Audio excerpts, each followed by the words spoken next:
हिमाचल प्रदेश पर्यटन विकास निगम के 14 होटल को लीज पर देने के सरकार के फैसले को पर्यटन विकास निगम के अध्यक्ष RS बाली ने गलत करार देते हुए इसे रिव्यू करने की मांग की है।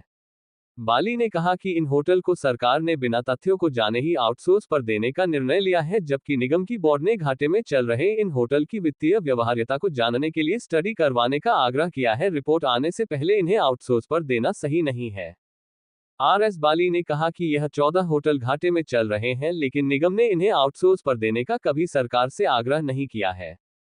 सरकार ने अपने विवेक से निर्णय लिया है, लेकिन इन इकाइयों की दशा को सुधार कर इन्हें प्रॉफिट में लाया जा सकता है।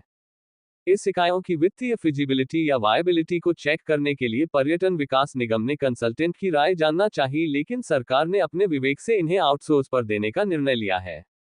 सरकार अपने फैसले को रिव्यू करे। पर्यटन विकास निगम की मालिक सरकार है। निगम सरकार के आदेश मानने के लिए बाध्य है, लेकिन स्टडी रिपोर्ट के बाद सरकार अपना फैसला ले। पिछले 2.5 साल में सरकार से पर्यटन विकास निगम को एक भी पैसा नहीं मिला है। अगर सरकार पर्यटन विकास निगम को ग्रांट देती है तो इन होटल की दशा सुधारने के साथ साथ निगम नए होटल भी बना सकता है। पंजाब दस्तक के लिए सुरेंद्र राणा की रिपोर्ट। आउटसोर्स पे ओएनएम पे देने का सरकार ने निर्णय लिया है। हमने अनुरोध किया है। मेरा ये मानना है कि सरकार के पास अभी तक हमारी पिछली बीओडी के पूरे फैक्ट्स नहीं पहुंचे होंगे, क्योंकि पिछली बीओडी के फैक्ट्स हमने ऐसा कोई प्रस्ताव सरकार को नहीं भेजा था। हमारे फैक्ट्स को जरूर मंगवा लिया जाए।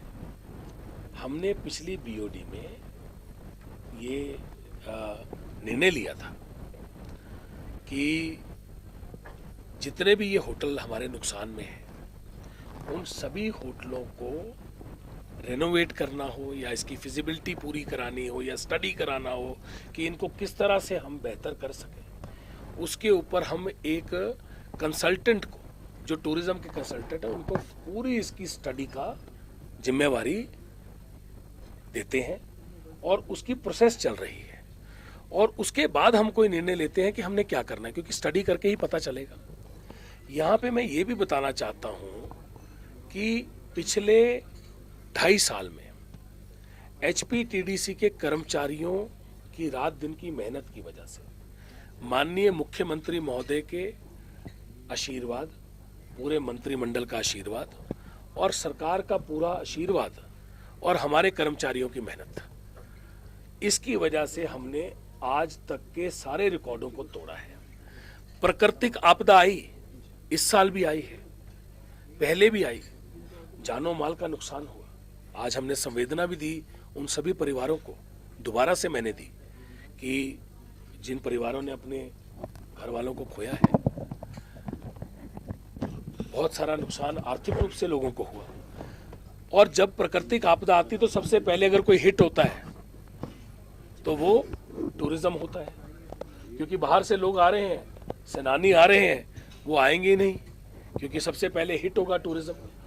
पर प्राकृतिक आपदा के बावजूद हमने 78 करोड़ की टर्नओवर को 109 करोड़ रुपए किया। प्राकृतिक आपदा के बावजूद हमने सारे रिकॉर्ड तोड़ दिए। 40 करोड़ रुपए की पुरानी देनदारियां HPTDC ने खुद से दी, चाहे तनख्वाह हो चाहे DA हो, सब कुछ टाइम पे दिया, अपने खर्चे खुद पूरे किए। और पिछले 2.5 साल में हमने सरकार से कई बार पैसा मांगा, पहले दिन से मांग रहे हैं, पर अभी तक हमें 1 रुपए की भी ग्रांट नहीं मिली है। हम सारे खर्चे खुद पूरे कर रहे हैं। HPTDC पुरानी देनदारियां खुद दे रहा है। हम सरकार पे या किसी पे बोझ नहीं है। हमने अपने आप हम ये कह रहे हैं कि बोझ नहीं है, हम अपने खर्चे पूरे कर रहे हैं, पर हम और बेहतर कर सकते हैं।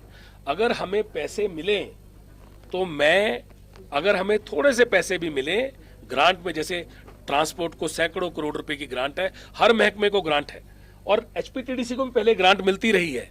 अगर हमें थोड़े से पैसे मिले तो हम HPTDC को अलग लेवल पे ले जाएंगे, इसको अलग प्रॉफिट पे ले जाएंगे। आज भी अपना खर्चे हम प्रॉफिट से ही पूरे कर रहे हैं, जो पैसा कमा रहे हैं। तो हम चाहते हैं कि इसको हम खुद, हमें थोड़े से और पैसे मिले ताकि 100 करोड़ रुपए 109 करोड़ की टर्नओवर को जो हम लेके गए हाईएस्ट, उसको हम 200-250 करोड़ ले जाएं, अपने बलबूते में पैसे कमाएं। और उसके लिए हमने अपने बलबूते हम पैसे कमाएं।